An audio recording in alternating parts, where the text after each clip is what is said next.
multidisciplinary writer of many genres and projects, including this bio. Please welcome to the stage, Jessica!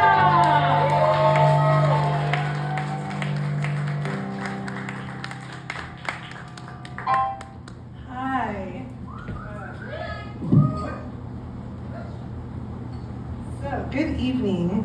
Good evening.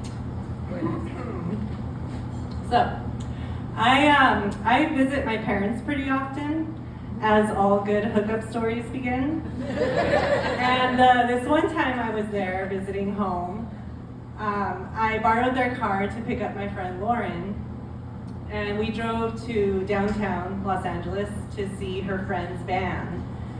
And when we got there, her friend Octavio's band had already finished playing, but he had the guitar slung over his shoulder, no case, black and white Fender to match black and white wingtip shoes, checkered strap with buttons of bands you've never heard of but you know are cool.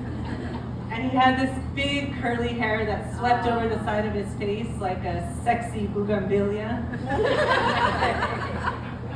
He had gone to K-8 school, Catholic school with my friend Lauren, so he was from the same part of LA as me, which was part of the appeal. I also went to K-8 Catholic school, and there's a very so there's a very specific energy when you've grown up kind of sheltered but kind of urban in the San Gabriel Valley that's edgy but silly and doesn't take itself too seriously, and he embodied that goofiness. Like, you know those guys who always look like they're laughing at a joke in their heads? When I met him, I said, "Hi, I'm Jessica," and he said, "Hi." And I was like, he was Latino, as am I, and Lauren, and pretty much everyone where we're from in that cluster of suburbs in Southeast LA. I actually thought everyone was Mexican before I moved here. Imagine my surprise. And I've been in the Bay for several years at that point, so I was missing that vibe, and he had it. We were cut from the same cloth. He was like the boy version of me. In some ways, this was the guy I'd been looking for my whole life.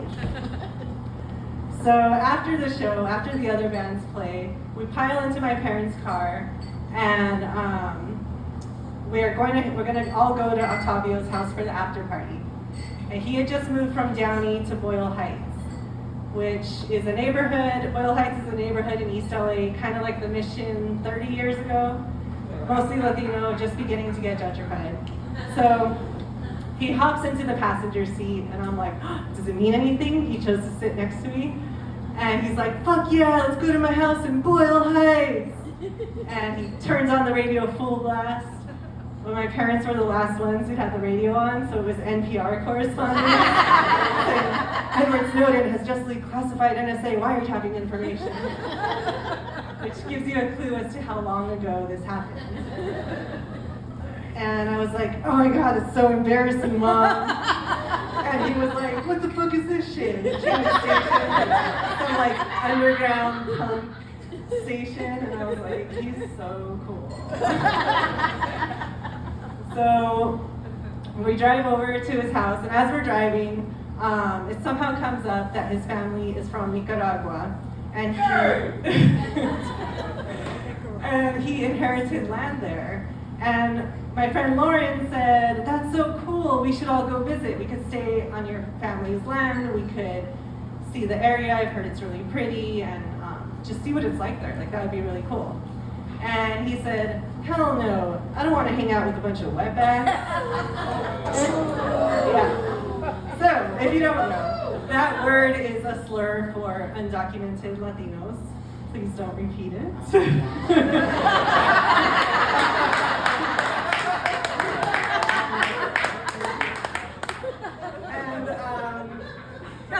As I noted, Octavio is Latino, as is everyone where we're from. Some recently arrived, but a lot of second, third, fourth, 10th generation, like me and him and Lauren, And a lot of those people have adopted the slurs that our parents and grandparents endured. So we not only hear the insults from outside of our community to us, but we hear it from each other, and we hear it in our heads to ourselves. He was talking about his family. And it's really harmful because it teaches people to hate their own culture and to vote for racist policies. And it totally ruined my crush on Octavio. I was like, man, I can't have a problematic boyfriend. Abort mission, crush over. Octavio is not my soulmate. Metaphorical hard-on, soft. And it's probably for the best because now I don't have to be nervous. I don't have to worry every time he looks at me. What does it mean? His shoulder accidentally touched mine. Oh my gosh. I could just relax. We could just be friends. It's not his fault that he fell prey to internalized racism. Our society teaches people to dehumanize immigrants, to exploit labor and extract resources. And he was like, I just want to fuck my hot girlfriend and stay at my hot house and play in my hot band in Boyle Heights. And I was like, oh, okay, he has a girlfriend anyway. So it turns out it was a moot point to begin with. So we go to his house in Boyle Heights, and everyone goes to the living room, and I help him carry glasses from the kitchen to the living room. And as we're carrying them over, he drops a glass and it breaks on the floor. So I help him pick it up, and we're picking up the broken glass from the floor, and then he tries to kiss me. And I said, what about your hot girlfriend? And he said, she cheats on me all the time. And I said, I can't have a problematic boyfriend. But I could hook up with him. I was at a point in my life where I would pretty much hook up with anyone who was down, and it didn't mean anything. And I still have this fondness that, like, this is a guy I grew up with. He could have been the boy in 6th grade I kissed behind the handball court. I was homesick and my home is problematic. So we go up to his room to make out, and he keeps trying to finger bang me, but his hand was bleeding from the broken glass. So I was like, ugh.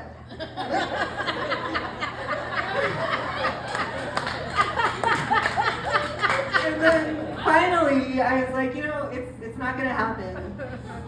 That's like safe sex 101, which is not a good idea.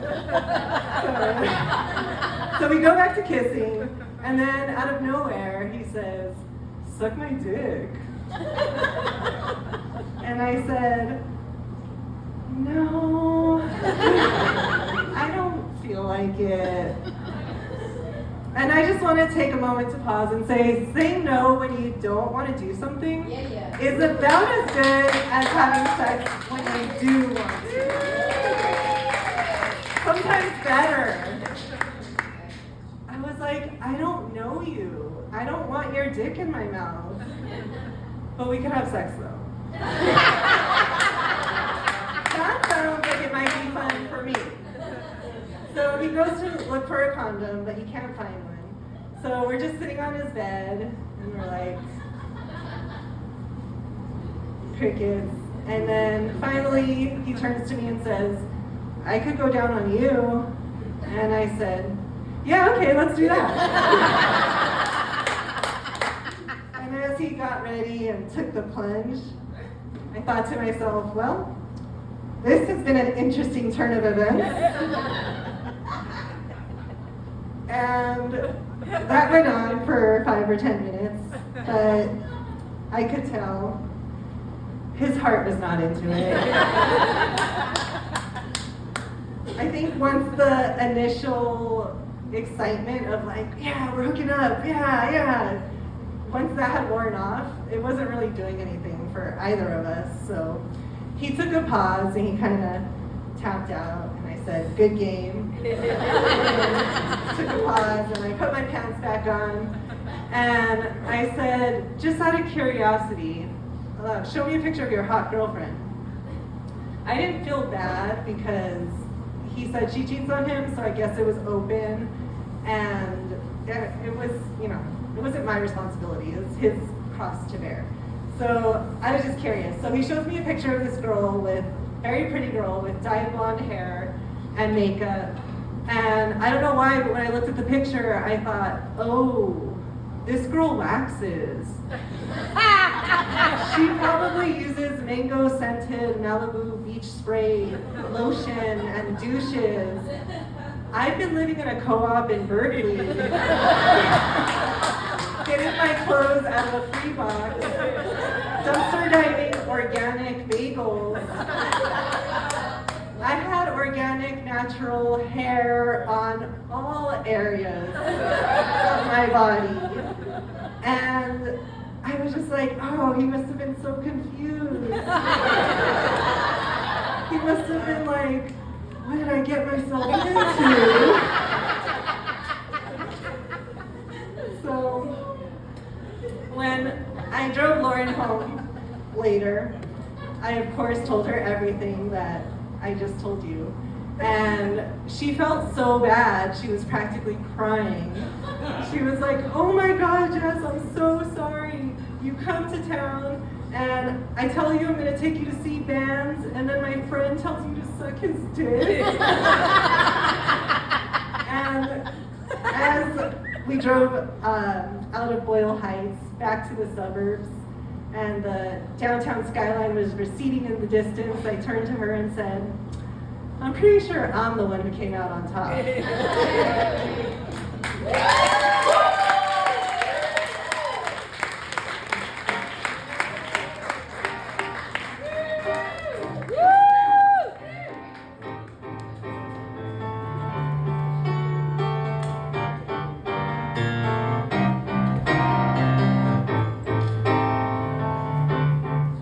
I met this one guy in South LA, like looking in a mirror.